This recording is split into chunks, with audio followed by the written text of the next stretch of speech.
Olá, bem-vindos a mais um talk show. Como de costume, antes de apresentar a minha entrevistada de hoje, vamos dar tchau para essa turminha que está aparecendo aqui atrás, porque hoje é a última segunda-feira do mês, né, gente?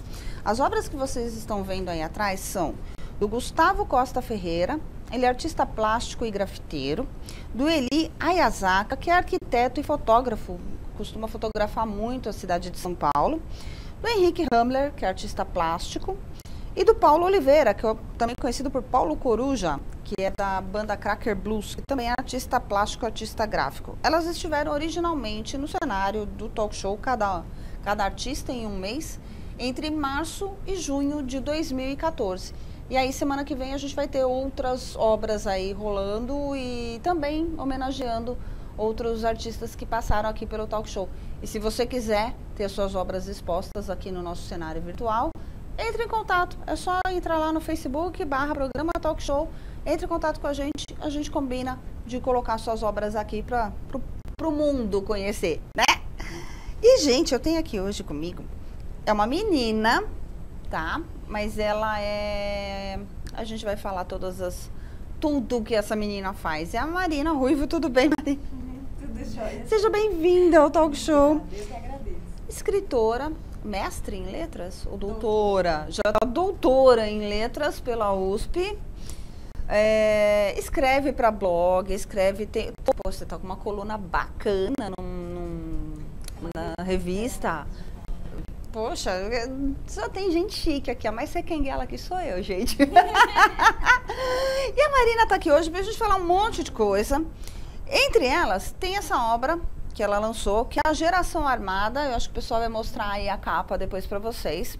Geração Armada, Literatura e Resistência em Angola e no Brasil. É uma comparação, né, de uma obra de luta armada, sobre luta armada, que foi lançada no Brasil, que é do Carlos Eugênio Paz, é isso, que era da ALN. Ele é bem famoso dentro dos episódios da época da guerrilha aqui no Brasil.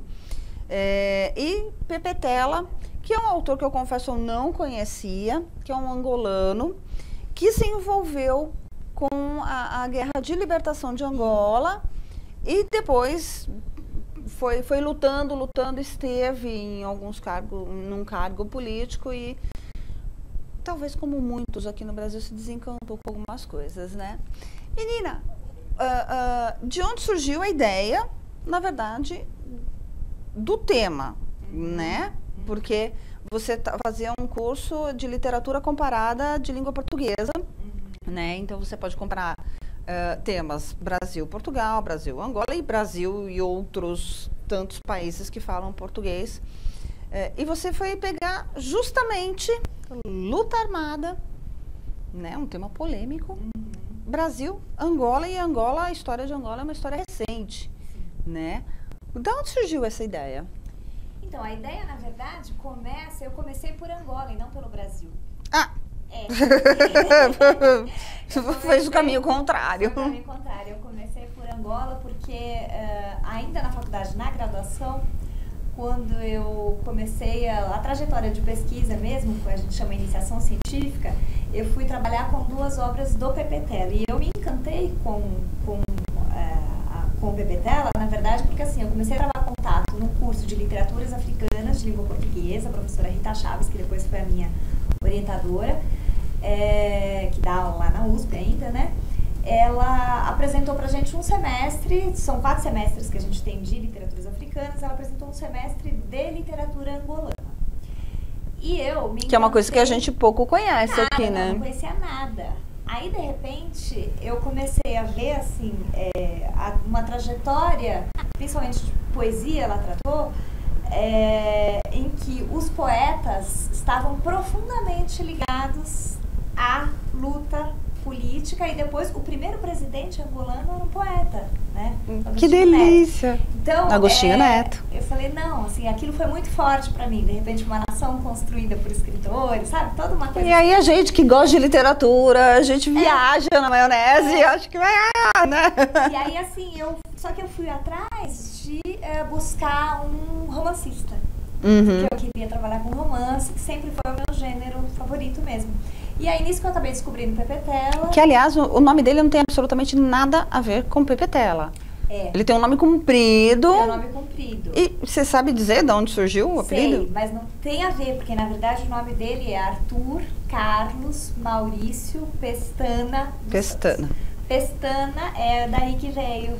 Porque na guerrilha ele recebeu o nome, Pestana na língua umbundo é Pepe Tela. Então ele porque Pestana, não sei o que, Pepe Tela, e aí ele passou a adotar do codinome e virou o nome literário. Virou o nome literário dele, que bacana. Né? Então, assim, a partir do encontro com essas obras dele, aí eu fiz uma iniciação científica 2 anos estudando, é que eu quis ingressar nesse programa de pós-graduação em estudos comparados. E aí eu, na época, falei, não, tem que ser com o Brasil. Ah, mas o quê? E aí comecei porque de língua portuguesa você podia pegar o Pepe Tela e Fernando Pessoa. Sei lá. Não tem muita coisa a ver, mas enfim. Eu estava envolvida assim, com a coisa da luta, né, muito envolvida com a pesquisa da luta de libertação e tudo mais. Então, assim, eu tinha uma coisa que Portugal não queria de jeito nenhum. Os dominadores, né, os colonizadores. Então, o que você vai querer? O que tem de luta armada ali? E aí, então assim, eu falei, não, eu quero Brasil, claro, né? E a primeira ideia foi trabalhar com o Antônio Calado, que seria bárbaro, né? Cheguei a... Líder, né? Foi um líder do movimento. Então eu comecei a iniciar, assim, pensar em trabalhar com um romance dele chamado Bar Don Juan, que é ótimo. Mas, assim, eu queria uma coisa, A Geração da Utopia foi lançado, o romance do Pepe Tela, né, em 92. Eu queria, então, alguma coisa também que fosse dos anos 90, se eu conseguisse encontrar. E eu queria também com um autor vivo. Então, tinha uma série de coisas. E a minha orientadora é que tomou contato com esse livro do Carlos Eugênio Paz e falou, dá uma olhada, vê o que você acha. De quando é o livro? O livro saiu em 96, ele foi escrito ao longo de muitos anos. Ele começava, parava, então ele publicou em 96. Então foi uma coisa assim, aí eu já, na verdade, desde a ideia do Antônio Calado, já estava a questão de trabalhar com um livro que representasse a luta armada. Só para situar o pessoal, a luta armada no Brasil foi nos anos 60 e parte dos anos 70. Comecinho dos anos 70. Comecinho dos anos 70. Em Angola, foram 14 anos de luta pela independência, foi de 61 a 75. Né? Então, quer dizer, os 2 livros, na verdade, foram escritos muito depois. Isso. Né? Já estava um pouco afastado, um pouco distanciado, e talvez eles conseguissem ver o cenário de uma outra forma. Mas trouxeram toda a parte da luta armada mesmo. Sim. De como foi, né, a coisa. Do Carlos Eugênio Paz é autobiográfico, não? Sim, totalmente. Tanto que assim, não dá pra gente considerar, ele não é diferente do livro do Pepe Tela, que é um romance. É um romance. O do Carlos Eugênio não se propõe a ser um romance, ele é o que a gente chama... Relato. Um testemunho. Então, uma parte do trabalho eu fiz, inclusive, assim, pra explicar um pouco o que é este gênero testemunho, né, que fica nesse entre-lugar, ficção e história, né? Porque ele tem toda uma coisa para entender um pouco que tipo de narrativa é essa, porque você... Não tem a obrigação de ser verdadeiro historicamente. Tem e não tem. Não tem obrigação porque tem a visão subjetiva, tem a visão pessoal dele de tudo que aconteceu. Exatamente. Então, o historiador já tem uma visão diferente, o historiador ele vai atrás de fatos, né? E nesse caso... não tenho tem o compromisso de mostrar a verdade a partir de uma a partir da vivência dele. Isso, né? Exatamente. Por isso então, ser um relato. É um lugar, né? Não é nem ficção, nem história. Né? Não é. Mas você vai encontrar, se você começar a ler, o livro se chama Viagem à Luta Armada, né? Você vai ter os personagens, os diálogos, muita ação, né? Na verdade, assim, todo o período em que ele vai narrar esse tempo de luta armada é um relato de ação. Até porque ele era muito novo, né, quando ele começou. Muito novo. Ele era adolescente. Ele era adolescente, ele era muito novinho quando ele começou nisso. Exatamente. Eu fico imaginando que visão ele tinha. Uma visão meio utópica da coisa, será? Romanceada. Claro, mas tem toda uma coisa, né? Assim, ele vinha de uma família já engajada politicamente, então tem toda uma coisa, né? Assim, já uma trajetória familiar, mas claro que era um adolescente, né? Muito novo, coitado, muito novo. E aí você foi descobrindo, traçando paralelos e descobrindo que existem semelhanças? Sim. Né? Vamos lá, existem semelhanças, o que acontece nesse meio todo? Sim, então feita, né, decidido que eu ia trabalhar com as duas narrativas, aí por onde aproximar, né, como fazer, como sustentar e o que há porque afinal então são dois textos bastante diferentes, um romance e um testemunho só pela questão do gênero, a gente já tem diferença. Apesar de serem situados mais ou menos no mesmo período. No mesmo período, mas são formas de narrativas diferentes, né?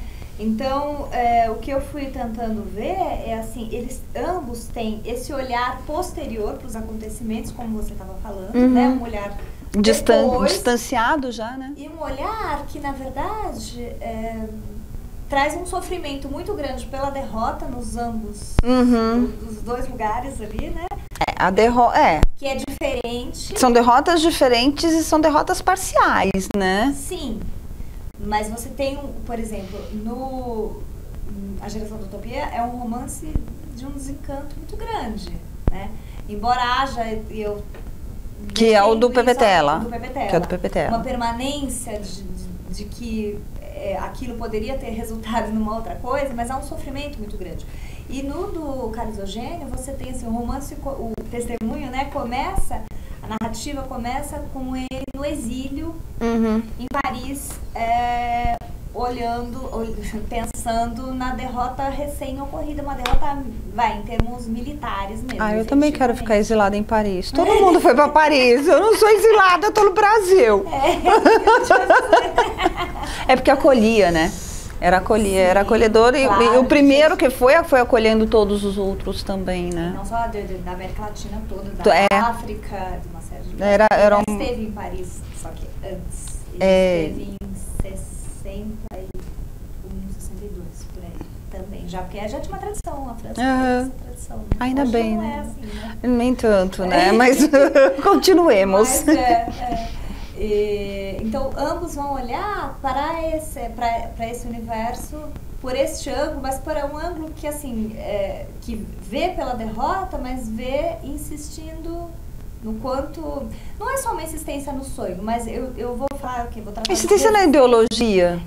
E quando eu falo de resistência, no caso, literatura e resistência, é uma resistência também ao apagamento da memória daquelas lutas. Isso é uma das coisas que é fundamental na aproximação dos dois textos. Apesar de tantas diferenças, os dois trazem uma coisa muito forte de assim, não se pode apagar a memória do que foi vivido, de maneira alguma. Nem historicamente. Nem historicamente, literariamente, nada, né? Então, historicamente é um problema grande, né? Porque eu tenho a impressão de que hoje na escola as pessoas não sabem que existiu uma guerra em Angola, uma guerra civil pós a guerra da independência, a luta da independência, né? Então, então é assim, a gente entende que o mundo avança, né? Que as coisas vão acontecendo, vai avançando. Mas é sempre preciso ter esse olhar lá para trás para que coisas desse tipo não aconteçam novamente, né? A gente teve a luta armada pela independência que durou 14 anos. Quantos morreram nisso? Né? Tanto dos guerrilheiros quanto dos civis. A gente teve a Guerra Civil, que depois foi foi logo em seguida. Foi 77 começou? 76? Foi em seguida. A independência... Desculpa te interromper, mas assim, no dia em que estava sendo proclamada a independência, começou... em Luanda, que é a capital, no interior de Angola... o negócio já estava feio. Infelizmente. E aí ela se perpetuou até os anos 80. Teve vários acordos de paz. Parava e voltava. Então, eu que sou um pouco mais velha, me lembro, eu até estava comentando com a Marina aqui antes, em off, minha irmã estudou com um menininho que a família veio de fugida da Guerra Civil de Angola, deve ter sido 79, por aí, 79, 80, alguma coisa assim. Então é assim, é uma coisa que eu lembro porque estudei e vimos isso na escola também, era uma coisa que estava acontecendo muito recentemente. E também, acho que por causa disso, né, por lembrar de algumas coisas, de alguns relatos. Mas hoje eu tenho a impressão de que as pessoas não sabem. Não. Nem que existiu a Guerra de Canudos, né, também. Então vamos lá, né? Vamos combinar, que eu acho que a nossa história é sempre bom ficar atento e ter esse olhar lá para trás, mas, né? Mas em compensação, pensando no lado brasileiro, a gente tem feito avanços nesse sentido. Sim. Porque eu lembro que, assim, quando eu comecei a trabalhar com essa temática, então que, né, dizendo aqui que eu te falei já antes, né, que esse livro veio da dissertação que eu defendi em 2005, né, dissertação de mestrado. Então, quando eu comecei a trabalhar, no finalzinho dos anos 90, não, na verdade no ano 2000, eu fiz alguns estágios em escolas e tal, várias experiências em escolas públicas, em que as pessoas, se você falava que tinha tido ditadura, as pessoas falavam, ditadura? Não, ditadura militar? Como assim? E não sabiam. Agora já é diferente. Ou fingiam que não sabia. Mas muita gente em espaços diferentes, pessoas de idades diferentes, não tinham. E na verdade eu acho que não era fingir mesmo não, porque eu acho que assim, eu na escola tive muito pouca coisa, só que acontece que assim, eu nasci no final dos anos 70, então eu nasci em 70. eu peguei toda a época de fila na entrada, mão no coleguinha da frente, coleguinha do lado, cantar hino nacional e entrar na sala. E ainda fazia cabeçalho com lápis verde e amarelo. Né? Então, eu acho que um pouco até do patriotismo, dessa coisa de querer que o Brasil seja um lugar melhor, talvez venha um pouco disso, né? De estudar o hino nacional. Eu lembro de estudar a letra do hino nacional, coisa que hoje acho que ninguém estuda, nem sabe a letra do hino, né?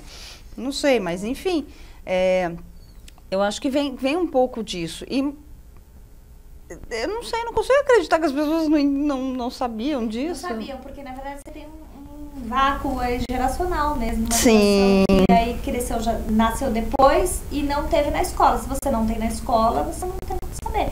Acontece que agora, eu estava dando aula ano passado para adolescentes. Com resgate. De 17, 18 anos, né, que estão no primeiro ano da faculdade, eles já sabem, claro, sem detalhes e tal, mas eles estiveram na aula de história. Não, e tem todo um resgate dessa história, né? A abertura dos arquivos, as coisas vêm sendo feitas aos poucos, mas está tendo a abertura dos arquivos. Uma coisa que eu acho que é legal é que, assim, a coisa da ditadura no Chile está sendo falada muito agora, então, para que as pessoas também se atentem de que não faz muito tempo isso. Claro. A gente está falando coisas, assim, 40, 50 anos atrás. Historicamente é muito pouco, né?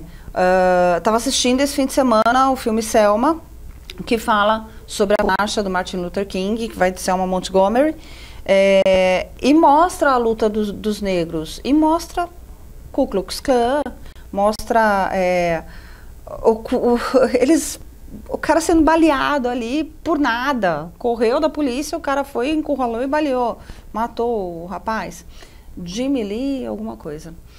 Não lembro agora o sobrenome, mas enfim, assim, gente, isso foi em 62, entendeu? 63, tem 50 anos, tem muito pouco tempo, então é importante que exista até, mesmo sendo uma literatura comparada, mas que existam obras desse tipo, para resgatar essa história e manter essa história viva, para que as próximas gerações, né, saibam que não pode ser feito, né, saibam que não tem que ser feito. Nisso tudo, Marina, trazendo para o contexto atual, vale a pena manter o sonho? Pegadinha! Não, mas claro que vale. Vale a pena manter o sonho? Vale. Pegar em armas para manter o sonho? Não, vale, dependendo do contexto vale, mas é que é isso, assim, hoje é um mundo que a gente não tem mais nem espaço para pensar, aqui pelo menos a gente não tem espaço para pensar nisso, então nem dá para falar uma coisa dessa, não tem cabimento. O Stedley acho que sim. Não. Mas eu fico pensando nisso, outro mundo, era outro contexto. É muito diferente, muito mesmo. Eu acho que a nossa geração, a geração que hoje teria idade para isso, já é uma turma diferente, né? Sim. Eles não têm mais... eles são talvez pacíficos demais, num ponto, né? De aceitar muito algumas coisas.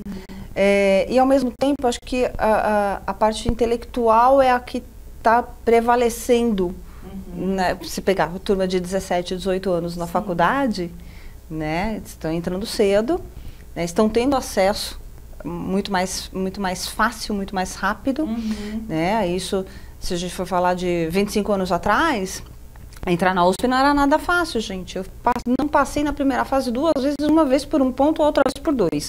Não, o contrário. Primeira vez por 2 pontos, a segunda vez por 1 ponto. Eram 180 questões. A nota de corte era altíssima, você tinha que acertar muito mais coisa do que hoje. Então, assim, e hoje você vê, naquela época também você via as pessoas indo um pouco mais tarde para a faculdade, né? Tinham que se preparar mais, talvez, para isso. Hoje elas estão tendo acesso muito mais rápido. Então, talvez essa geração também não pegue em armas por conta disso, né? Não sei, eu ainda tenho esperança num mundo melhor. Não, temos que ter. Tem. Depois disso, você escreveu o que mais? Escreveu mais alguma coisa? Você só tá com blog? Não, depois disso. Aliás, você não deu o endereço do blog. Você deu o endereço de um dos blogs que eu não pedi pro pessoal passar.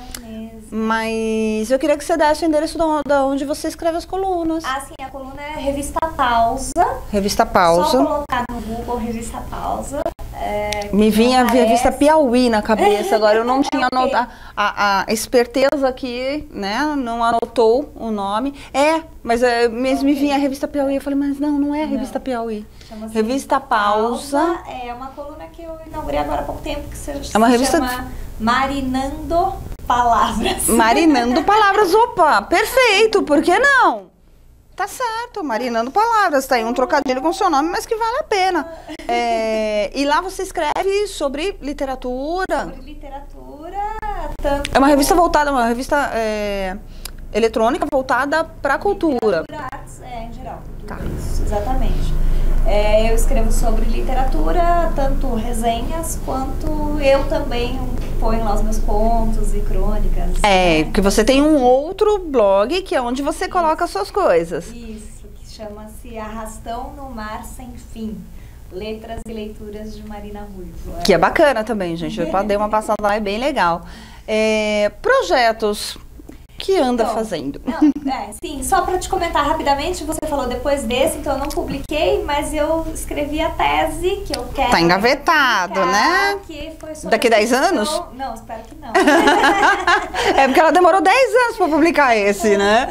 Sobre a ficção do Carlos Heitor Coni, ficção 64. Que delícia! Do Carlos Heitor Coni. Então aí foi sobre as adoro as crônicas dele. Ele é maravilhoso, eu adoro. E aí, mas já tá em vias de? Sim. Tá. Deve sair este ano. Deve sair este ano ainda. Quando foi que você defendeu isso? 2012. Tá vendo só, gente? Não vai dar 10 anos, vai dar 4, 5, por ali, né? E quem quiser entrar em contato com você, também tem trabalhos que você faz, trabalhos de revisão, tudo isso. Preparação de textos, eu trabalho com essa parte de freelancers para editoras, né? Bacana, eu acho que tá passando lá, tá passando aí embaixo os seus contatos. Isso, o e-mail, isso, ótimo. Então, quem quiser entrar em contato... Baratinho, nem tanto. Eu tô brincando, gente. Mas é assim, é que eu acho que... eu acredito muito que trabalhos qualificados a gente tem que dar espaço mesmo. Né? Posso mandar um beijo para um amigo em comum? Claro. Paulo Giraldelli Júnior. Paulo Giraldelli, que me apresentou a Marina, me mostrou e falou, Célia, você vai amar isso. É um tema que ele sabe que eu gosto muito. Ele falou, você vai adorar. Fala com essa menina. Ela lançou esse livro, fala com ela. Eu falei, ok, vou lá. Então, beijo, Paulo Giraldelli, beijo, Fran, mulher dele, que daqui a pouquinho estão aqui apresentando o Hora da Coruja, né? Hoje, o programa deles. Marina, algum recado específico que você queira dar pro pessoal? Algum recado específico? Alguma arma que você orienta a ter? Outra não? Apesar de que aquelas todas já estão ultrapassadas, né? Mas enfim, já que você leu tanto sobre geração armada. Não, eu acho que não. Eu acho que é isso um pouco. O livro, não. Uma coisa específica, sim. Agradecer, né? Eu acho que esse livro a gente não comentou, mas foi publicado pela Alameda Editorial. Certo? Você teve um recurso da FAPESP também, isso. vamos Então, falar da também, FAPESP. O livro tem a apresentação da professora que foi a minha orientadora, né, que é a Rita Chaves, e o texto das orelhas do meu orientador do doutorado, que é o Flávio Aguiar, também lá professor da USP, crítico, escritor e tudo mais. Então, agradecer que foram pessoas muito importantes também nessa trajetória toda aí para conseguir. Que não é nada fácil, né? Diga-se de passagem. E queria te agradecer muito. Eu que agradeço. Nossa, vou amar ler esse livro, tenho certeza. Né? O pessoal que não sabe, eu não costumo ler antes. Porque assim, se eu tiver muita informação antes, eu não tenho o que te perguntar. Sim. Entendeu? Então, assim, às vezes eu dou, claro, uma resenha, alguma coisa assim, eu vou dar uma lida. Mas me interessou, só o título já me interessou. Então, imagina, né? Queria agradecer muito a sua presença. Eu que agradeço. Quando lançar o próximo, a gente vai se falando, né? Eu acho que pelos próximos 2, 3 anos, o talk show continua por aqui. E a gente faz esse lançamento aqui, por que não, né? Claro. E, pessoal, queria agradecer muito a presença de vocês que estão aí do outro lado assistindo a gente. E semana que vem, cenário novo no talk show. E, bom, volte a semana que vem para saber quem é o entrevistado, ok? Beijo pra vocês. Até lá.